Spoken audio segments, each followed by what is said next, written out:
Pria ini menginginkan seorang anak laki-laki, tetapi istrinya terus melahirkan 3 anak perempuan. Ia pergi ke kuil dan berdoa agar kali ini ia mendapatkan anak laki-laki. Pada saat persalinan, seluruh desa sangat cemas. Semua orang berharap bahwa kali ini akan lahir anak laki-laki. Tetapi kali ini juga yang lahir tetap anak perempuan. Nama pria ini adalah Mahavir. Ia adalah seorang pegulat terkenal. Ia memenangkan kejuaraan nasional pada usia 19 tahun. Namun mimpinya hancur ketika ayahnya memaksanya untuk bertani. Setelah menikah, ia memutuskan bahwa ia akan melatih putranya dan menjadikannya juara gula. Namun ia tidak memiliki seorang putra pun. Suatu hari ia melihat bahwa 2 putrinya mengalahkan anak laki-laki yang lebih kuat dari mereka dalam sebuah perkelahian. Saat itu ia berpikir, mengapa ia harus memiliki anak laki-laki? Anak perempuan juga bisa menjadi juara. Sejak hari itu, Mahavir mulai melatih putri-putrinya dengan keras. Ia membangunkan mereka pada pukul 5 pagi dan menyuruh mereka berlari selama 2 jam. Ia memotong rambut mereka. Ia memberi mereka pakaian anak laki-laki dan menyiapkan makanan sehat untuk mereka. Ia melatih mereka bertarung dengan keras setiap hari. Semua penduduk desa mengejek anak-anak perempuan itu. Istrinya khawatir bahwa sekarang tidak akan ada yang mau menikahi putri-putri mereka. Putri-putrinya juga sudah lelah dengan kehidupan yang sulit ini. Namun pernikahan sahabat mereka yang berusia 14 tahun mengubah cara berpikir mereka. Sahabat mereka dinikahkan secara paksa dan sekarang hidupnya hanya akan dihabiskan untuk melahirkan anak dan memasak makanan.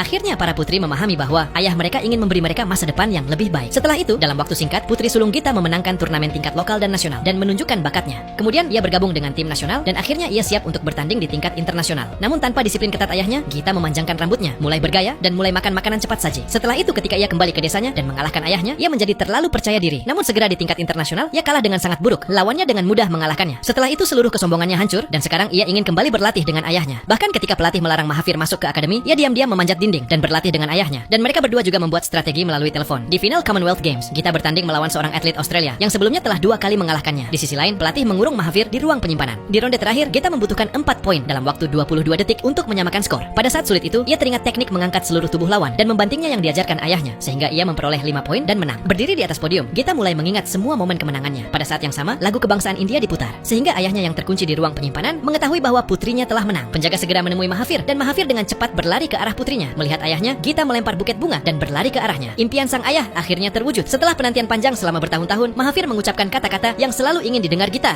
Sapas.